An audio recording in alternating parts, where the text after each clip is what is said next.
এই বেকার জায়গাটাকে আমি কিভাবে আমার ব্যাকগ্রাউন্ডে কনভার্ট করি দেখো। 3, 2, 1।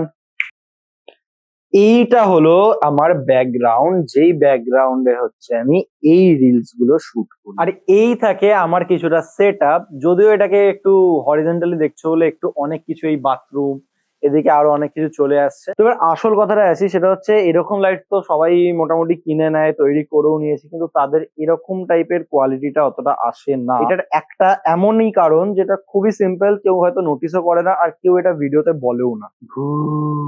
সবার ফার্স্টে যেটা করা উচিত, যখনই তোমরা ব্যাকগ্রাউন্ডে তোমরা এরকম টাইপের সেট আপ করবে, মানে যেটাকে সবাই usually 3 point lighting set up বলে, তখন তোমাদের একটা জিনিসই উচিত, সেটা হচ্ছে সবার প্রথমে ব্যাকগ্রাউন্ডটাকে লাইট আপ করে সেই হিসেবে ক্যামেরা সেটিংসটাকে সেট করা। এখন আমার সেটিংসটা হচ্ছে আমি অটোতে রেখেছি, কারণ একটু ব্লগ করছে বলে একটু সুবিধা হয়, বারবার আইএসও নিয়ে এদিক ওদিক মানে করতে হয় না। তো সবার প্রথমে যেটা আমি হচ্ছে দেখাবো, যে ব্যাকগ্রাউন্ডটাকে কি করে প্রথমে ঠিকঠাক ভাবে লাইট আপ করবে তোমরা। সবার ফার্স্ট স্টেপ হচ্ছে, এই যে টিউব লাইট আছে এটাকে সবার প্রথমে বন্ধ করো, কেস খেয়েছে।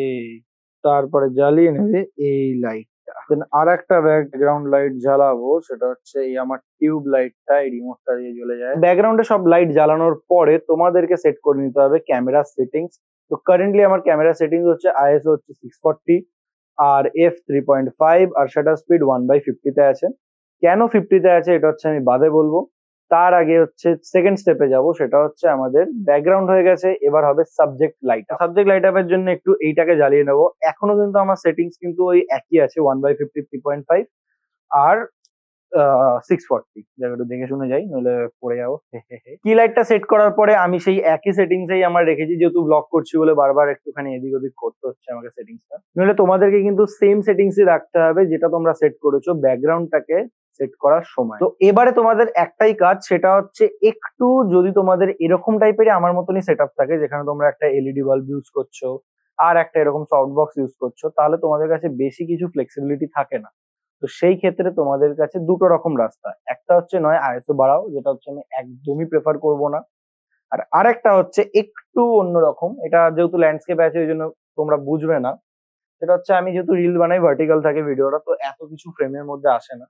তার জন্য আমি এটাকে একটু মুখের কাছে এরকম রেখে দিই, তো দেখতে পাচ্ছ আগের থেকে বেশি লাইট আপ হচ্ছে।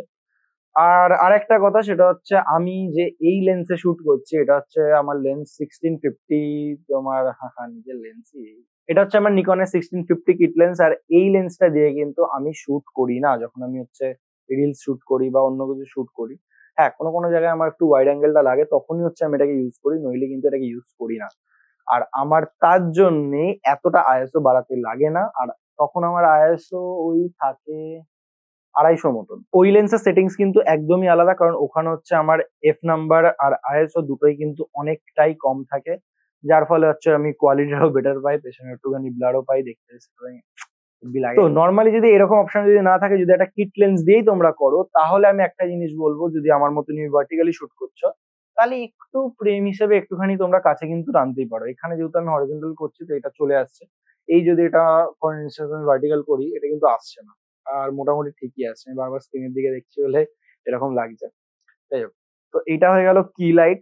এবার হচ্ছে করতে হবে সাবজেক্ট থেকে, কি জোরে মাইকে মারলাম, সাবজেক্ট থেকে ব্যাকগ্রাউন্ড কে একটু সেপারেট করার জন্য ব্যাকলাইট কিংবা হেয়ার লাইট। এখানে হচ্ছে আমি ইউজ করব রেড, কারণ ব্যাকগ্রাউন্ডটা আছে হচ্ছে ব্লু, একটুখানি হালকা কন্ট্রাস্ট ক্রিয়েট হয়, দেখতে পাচ্ছ। একটু এটাকে পজিশনটাকে একটু ঠিক করতে হবে। হ্যাঁ, আর এইটা দেখো, এইটাতে বেশ ঠিক আছে। এই জায়গাটা একটুখানি শ্যাডো আসছে, কারণ এইটার জন্য আমি একটা অন্য ব্যবস্থা করি। সেটা হচ্ছে একটা রিফ্লেক্টর আছে আমার কাছে বড়, সেটা হচ্ছে আমি ঠিক এই পজিশনটা করে হচ্ছে আমি এখানে দাঁড় করিয়ে দিই রিফ্লেক্টরটাকে কোনো রকম ভাবে জোগাড়যন্ত্রী করে। তো এই পজিশনে রাখার পরে আমার এই সাইডটা যেটা হচ্ছে একটুখানি ডার্ক আসছে, শ্যাডোস, সেটা একটুখানি ফিল হয়ে যায়, একটু মানে খুব বেশি পুরোপুরি একদম পুরো লাইট আপ হয়ে যায় না, ওটা খুব একটু অড লাগে আমার, জানি না কেন, এটা আমার প্রেফারেন্স। তো সেই হিসেবে হচ্ছে আমি এরকম করে হচ্ছে আমার টোটাল সেট আপটা থাকে একদম জুগাড়ু।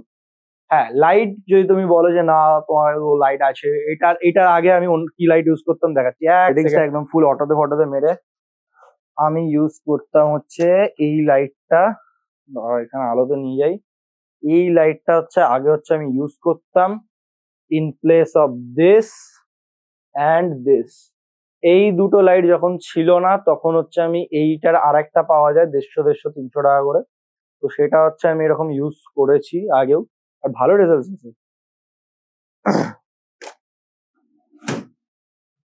তো এই ছিল আমার একটা ছোট্ট ব্লগ যার মধ্যে দেখিয়ে যে হচ্ছে আমার একদম ছোট্ট একটা কোচি সেট আপ। তো দেখা হচ্ছে পরের ব্লগে। আচ্ছা, পরের ব্লগটা কত বছর পরে হবে সেটা হচ্ছে আমি জানি না, রিসেন্টও হতে পারে। যদি ভালো লাগে তাহলে সাবস্ক্রাইব করো, যদি সাবস্ক্রাইব করো তবে রিসেন্ট আপলোড করবো, নইলে করবো না। বাই।